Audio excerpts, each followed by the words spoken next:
When the city's first black female police chief tries to enjoy a simple day at her community pool, she faces discrimination from a neighbor who doesn't realize who she is. The Oakwood Heights community pool glittered in the summer heat as Gabrielle Johnson spread her towel across an empty lounge chair. 3 months into her role as the city's first black female police chief, Gabby cherished this rare Saturday off. In her casual swimsuit, with no badge or uniform, she was just another resident who had paid for pool membership when moving to this exclusive neighborhood. She noticed the reactions immediately: sideways glances, whispered comments, parents subtly pulling children closer. Gabby had expected this. Her professional status rarely shielded her from such everyday encounters. Across the pool, Richard Whitley watched with growing agitation. As a 20-year HOA board member, he considered himself the guardian of Oakwood's standards and exclusive character. He'd reported numerous suspicious individuals in the past, priding himself on maintaining the neighborhood's demographic composition. When Gabby entered the water, Richard approached the young pool manager. "Do you know that woman? Did you verify her membership card?" "There have been incidents of counterfeit passes in other communities," he said, gesturing toward Gabby. The cool water triggered a memory. Being turned away from a community pool as a child, her mother's careful explanation of unwritten rules.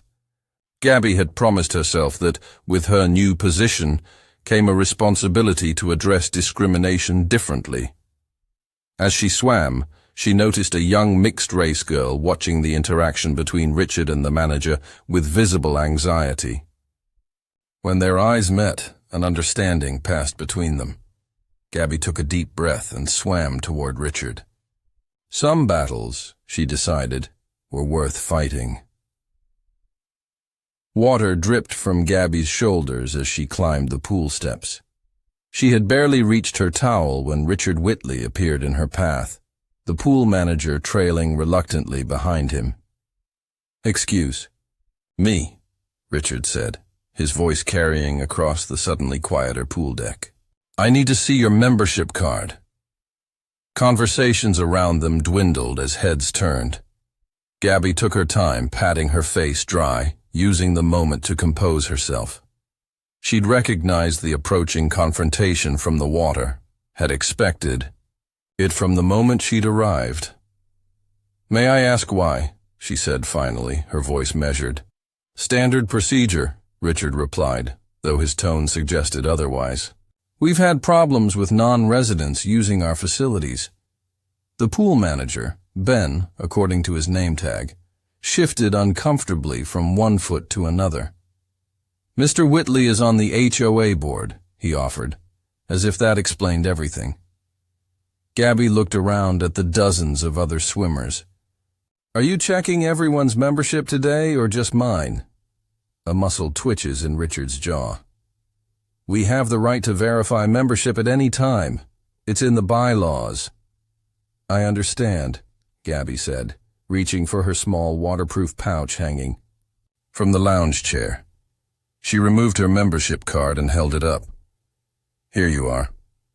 Richard snatched it, examining it with exaggerated scrutiny. Several families nearby were openly watching now. A woman in a red swimsuit whispered to her husband. At the shallow end, children continued to splash, oblivious to the tension building on the deck. "This was issued recently," Richard said, his tone suggesting he'd found evidence of wrongdoing. "Yes, I moved in 3 months ago. Oakwood Terrace, number 2157. Gabby extended her hand for the card. Richard hesitated before returning it. "Those are the new developments, the ones that were open to—" He paused. "City employees." The way he said city employees made it clear he was using a substitute for something else. "That's right," Gabby confirmed. "I'm the new police chief." A ripple of whispers spread across the onlookers. Recognition dawned on some faces, surprise on others. Ben's eyes widened slightly. Richard's expression flickered but quickly hardened again. Well, Chief Johnson, we still have protocols here. This is a private community. Gabby wrapped her towel around her waist, taking her time. 20 years of police work had taught her that control in tense situations often came down to pacing, slowing things down when others wanted to speed them up. I understand protocols, Mr. Whitley. I implement them daily in my department. She kept her tone conversational. However, selective enforcement of rules raises concerns. Richard's face flushed. I'm not being selective. I'm protecting our community. From what, exactly? Gabby asked. From people who don't respect our standards. This isn't about you personally. Isn't it? Gabby held his gaze. The conversation was drawing more attention. An older man with silver hair set down his newspaper. A woman pulled her children out of the pool, ushering them toward the exit. Several teenagers had stopped splashing and were watching with uncomfortable fascination. You're being confrontational, Richard said, voice rising. This is exactly the problem. You're causing a scene. I'm standing at my chair speaking calmly after you approached me, Gabby pointed out. Look, Richard said, dropping all pretense. Oakwood Heights has certain standards, certain traditions. People who move here should understand and respect that. Which traditions are those, Mr. Whitley? Richard glanced around, seeming to realize how many people were listening. He pulled out his phone. I'm documenting this. Your hostile attitude is inappropriate. He began recording. I don't consent to being recorded, Gabby stated firmly. This is a public area, Richard countered. It's actually a private community pool, as you just emphasized, Gabby replied. And as a board member, you should know that our HOA bylaws prohibit recording residents without consent. Richard's hand wavered, but he didn't lower the phone. If you don't leave immediately, I'll call security. On what grounds? Trespassing. I've shown you my valid membership card. I think it's fraudulent. Richard's voice had taken on an edge of desperation. I'm calling the police. A small, involuntary smile crossed Gabby's face. That would be interesting. The pool area had transformed into an impromptu theater in the round, with Gabby and Richard at center stage. The audience had divided itself. Some residents had moved closer to Richard, offering silent support. Others looked embarrassed, stealing glances at Gabby with apologetic expressions.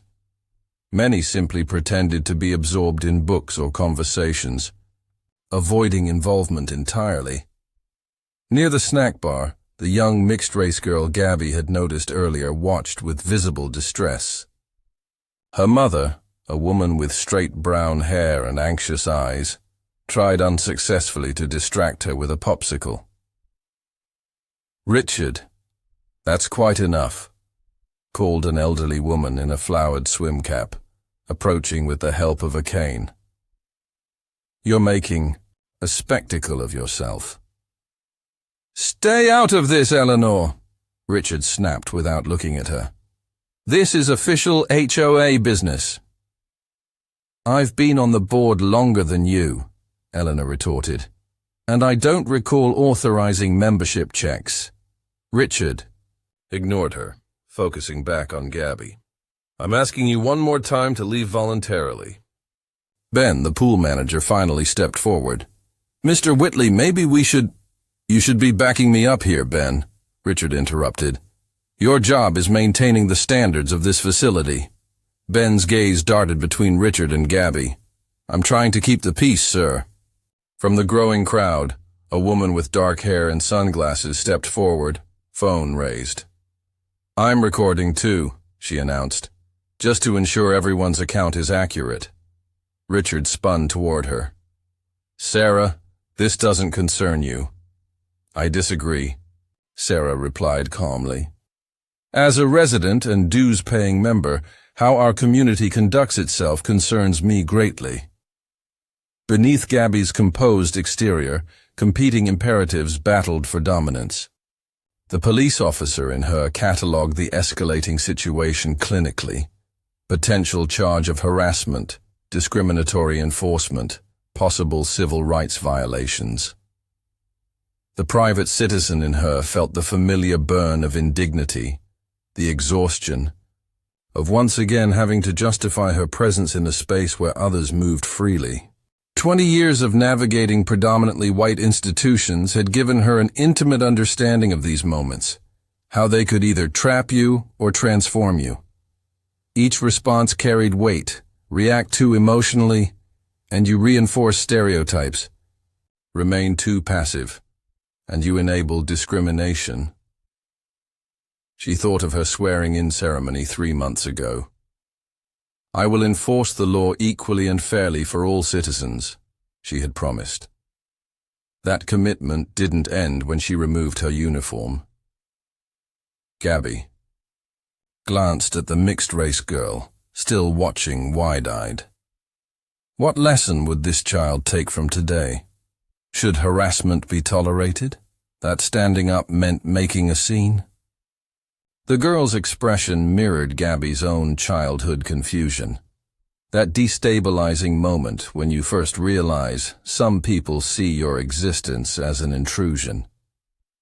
These moments, Gabby had learned, were rarely just about pool access or membership. Cards. "I know who you are," Gabby said quietly to Richard, lowering her voice so only he could hear. "You spoke at the city council meeting opposing my appointment." Richard's eyes widened slightly. "You said the department needed traditional leadership and established community values. You didn't know I'd be your neighbor then, did you?" Richard's jaw tightened. "My concerns were professional, not personal. Yet here we are, making it very personal." Gabby maintained steady eye contact. "Oakwood Heights has a history, Mr. Whitley. I researched it before moving in. Racially restrictive covenants until 1968. Unwritten gentlemen's agreements with real estate agents through the 90s. The lawsuit in 2010 over discriminatory membership practices at this very pool." Richard's face had drained of color. "That's ancient history." "Is it?" Gabby asked. "Or are you just finding a new language for old exclusions?" She recognized the fear beneath Richard's anger. Fear of changing demographics, of losing status, of a world rearranging itself despite his resistance. His concerns about property values and community standards were familiar code words she'd encountered throughout her career. "Do you know why I chose Oakwood Heights?" she continued. "Because change has to start somewhere. Because integration isn't just about policies. It's about neighborhoods, schools, swimming pools." Eleanor, the elderly woman with the cane, had positioned herself firmly beside Gabby. "I've lived in Oakwood since 1973, she announced to anyone listening. "Watch it fight every kind of progress, then claim credit when that progress finally arrives." Sarah Martinez, still recording, caught Gabby's eye and nodded in silent solidarity. Her presence altered the dynamic, another person of color refusing to be invisible. Ben, the pool manager, looked increasingly torn between his paycheck and his conscience. "Mr. Whitley," he tried again. "Chief Johnson has a valid membership. There's no violation here." From the far side of the pool, 2 other men approached, one tall with gray hair, the other shorter with glasses. Both wore the same Oakwood Heights polo shirts as Richard. "What's going on, Richard?" the taller one asked. "We could hear you from the clubhouse." "Jim, David," Richard acknowledged with visible relief. "Good. We have a situation with a membership. Violation." "That's not what I'm seeing," Jim interrupted, glancing at the phones recording the scene. "I'm seeing a board member harassing a resident." David, adjusting his glasses nervously, added, "We should discuss this privately, Richard." "You Always want to discuss things privately, Sarah Martinez cut in. That's the problem. These private discussions are how discrimination gets sanitized into community concerns. The young mixed-race girl had edged closer, despite her mother's attempts to hold her back. She was perhaps 12, with eyes that seemed to absorb everything. When Gabby caught her watching, the girl didn't look away this time. "Are you really the police chief?" she asked, her voice carrying in the momentary lull. The simple question rearranged the atmosphere. Children possess that gift, cutting through. Adult pretensions with innocent directness, Gabby smiled. "Yes, I am." "Then why is he treating you like you did something wrong?" Her mother looked mortified. "Maya, please." But the question hung in the air, demanding an answer that stripped away pretense.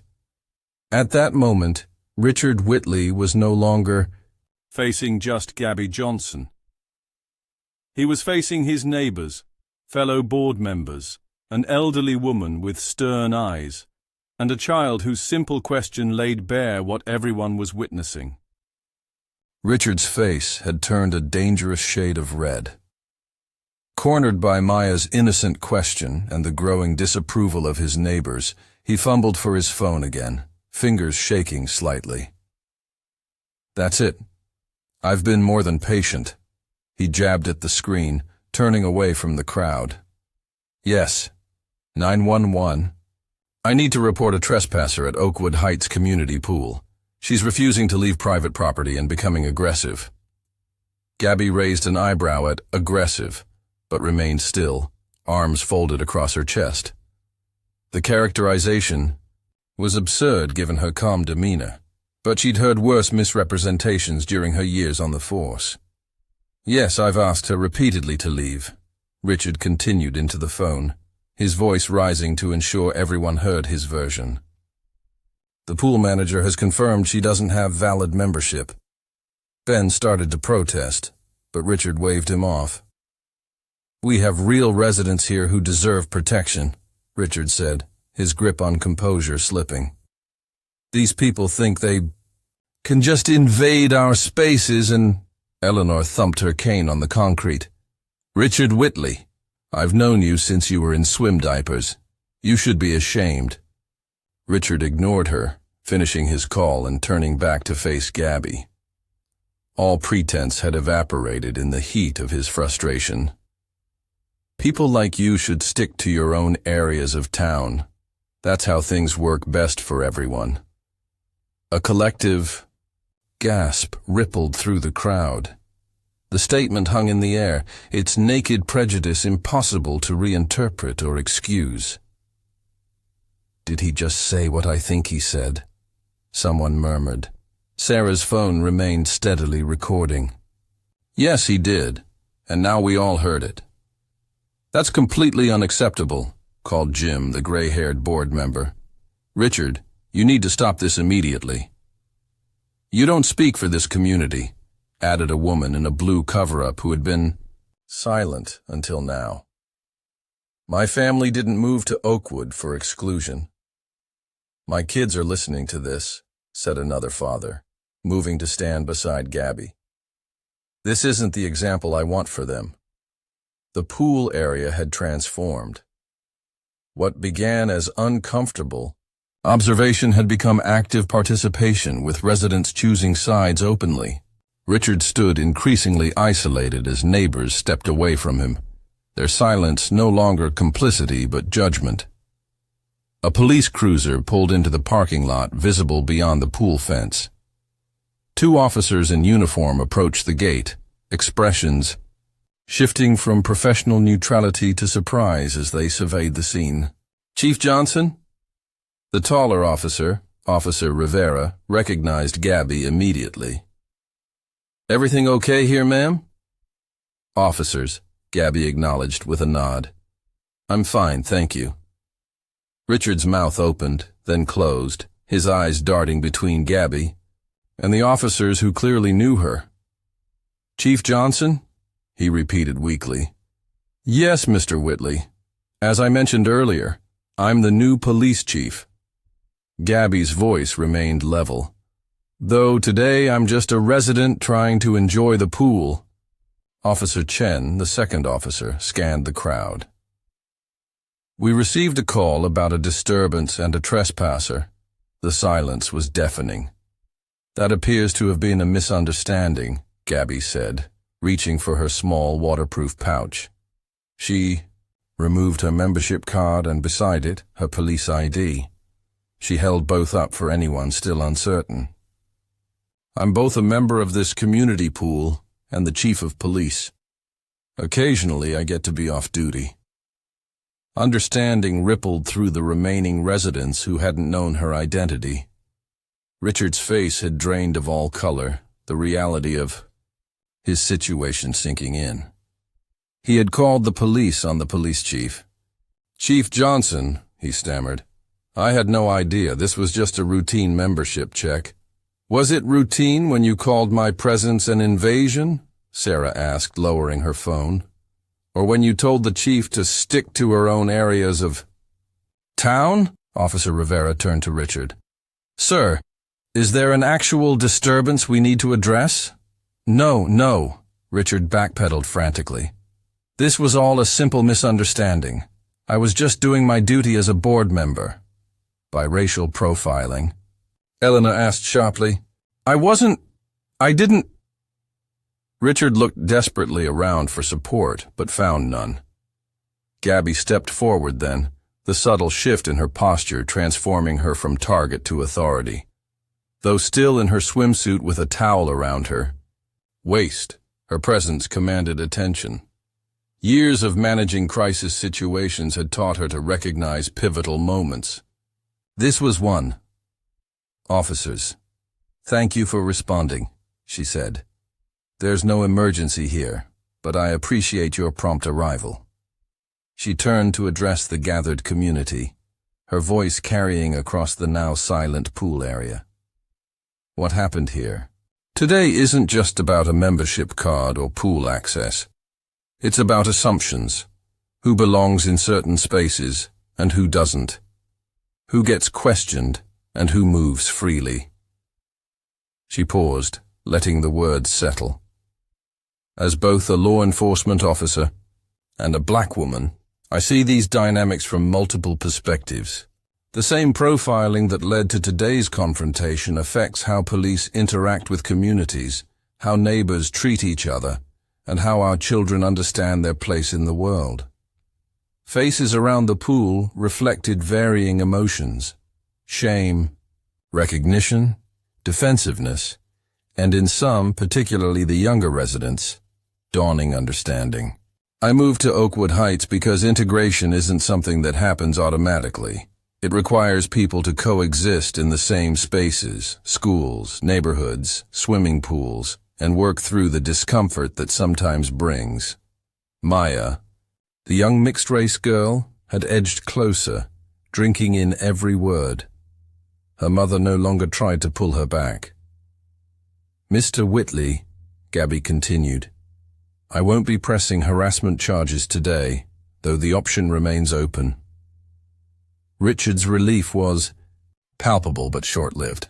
"However," she continued, "I am formally requesting an HOA meeting to address community standards and equal enforcement of rules. As a resident and member, that's my right." Jim, the gray-haired board member, nodded. "I'll make sure it's scheduled." "Chief Johnson, I have the whole interaction recorded," Sarah offered, holding up her phone, "if it's needed for the meeting or any other purpose." Richard stood awkwardly, abandoned by his previous supporters. Several residents who had been sitting near him earlier had gathered their belongings and moved to different areas. The social consequences of his actions were immediate and unmistakable. "This pool is closed for the remainder of the day," Ben announced suddenly, finding his voice and his spine simultaneously, "for cleaning and community reset." As people began collecting their things, Maya broke away from her mother and approached Gabby. "Did you always want to be police chief?" she asked, eyes wide with admiration. "Not always," Gabby answered honestly. "But I always believed in standing up for what's right, even when it's difficult." Maya nodded solemnly. "Me too." The simple exchange wasn't lost on the watching residents. In that moment, they witnessed not just the resolution of a conflict, but the passing of strength from one generation to the next. The real reason why representation matters in community pools and police departments alike. As Gabby gathered her belongings, she caught Richard watching her, his expression unreadable. She met his gaze directly, neither triumphant nor angry, simply present. This wasn't about winning or humiliating him. It was about claiming space, physical and social, that had too long been denied.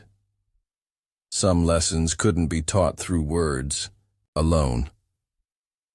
Sometimes they required standing your ground in a wet swimsuit on a hot summer day, refusing to let someone else define where you belonged. Richard gathered his belongings, muttering about overreactions and doing his job as he headed toward the exit. His stiff posture betrayed his humiliation, though his parting glances suggested the incident was far from settled in his mind. As the crowd dispersed, several residents approached Gabby. "I should have said something earlier," admitted a woman in her 40s. "I've seen how he treats newcomers, especially... Well, I'm sorry." Ben posted a hastily printed notice by the entrance. "New procedure. All members must scan cards upon entry. No exceptions."